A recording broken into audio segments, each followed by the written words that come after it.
بسم اللہ الرحمن الرحیم۔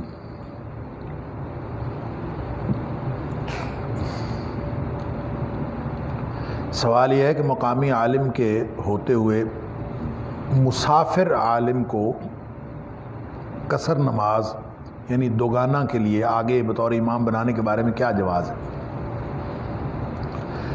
دیکھیں، جو نبی اکرم صلی اللہ علیہ وآلہ وسلم کا عمومی فرمان ہے،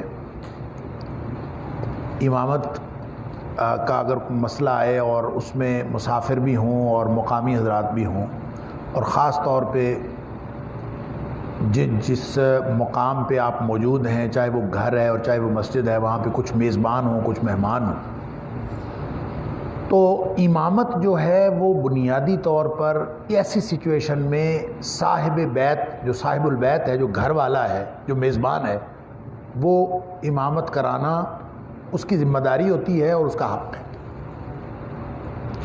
تو اگر دونوں علماء ہیں، باہر سے آنے والا بھی عالم ہے اور مقامی عالم بھی ہے، تو پھر امامت حق اسی کا ہے جو گھر والا ہے۔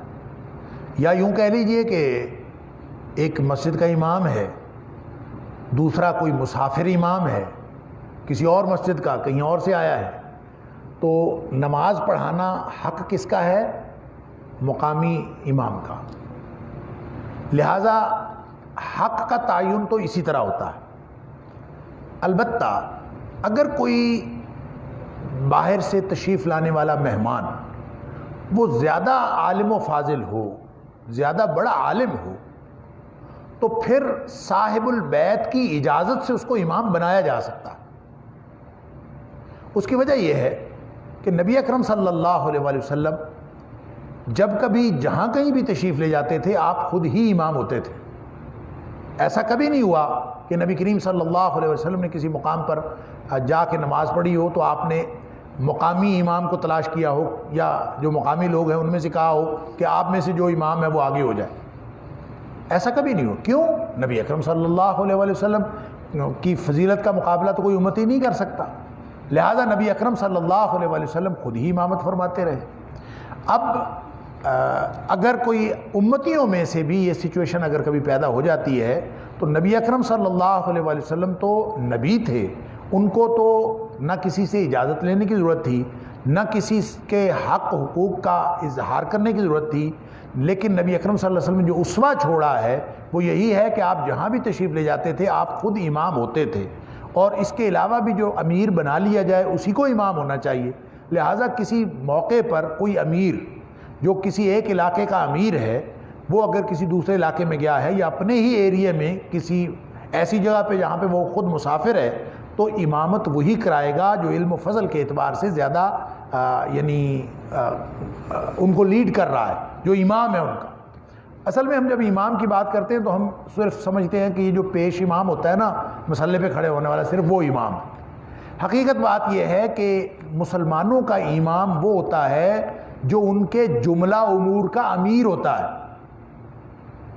تو جو ان کے پولیٹیکل معاملات، جہاد کے معاملات، مالی امور، جو سب کا انچارج ہوتا ہے اسی کو امام ہونا چاہیے۔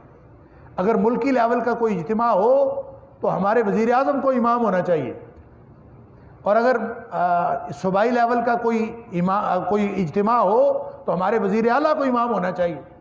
لیکن مسئلہ تو یہ ہے کہ جب ہم نے پیش امام الگ کر دیے اور اس سیاست کو الگ کر دیا، تو اب جو لوگ ان کرسیوں کے اوپر براجمان ہیں ان کا تو پتہ نہیں وہ مقتدی ہونے کی بھی شرائط پوری کرتے ہیں کہ نہیں کرتے، امام ہونا تو دور کی بات۔ ہمارے مسائل تو یہ، لہٰذا ہمارے ذہنوں میں وہ تصور سارے گڑبڑ ہو گئے۔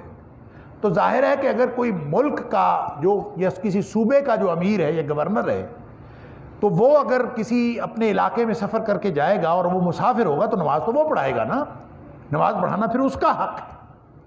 البتہ باقی معاملات میں جیسے ہمارے ہاں ائمہ ہیں تو یہاں مقامی امام کا ہی حق ہوگا۔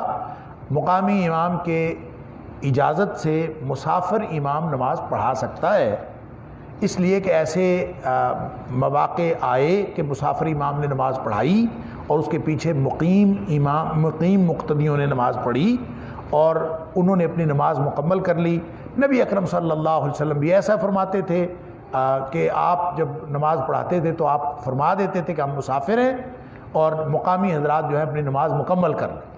تو یہ بات یہ نبی اکرم صلی اللہ علیہ وسلم کا یہ فرمان اس بات کی دلیل ہے کہ امام مسافر ہو سکتا ہے مقیم مقتدیوں کا، اگر کوئی ایسی علم و فضل والی بات ہو یا کوئی بھی اور سچویشن ہو اس میں وہ امام ہو سکتا ہے. واللہ اعلم بالصواب.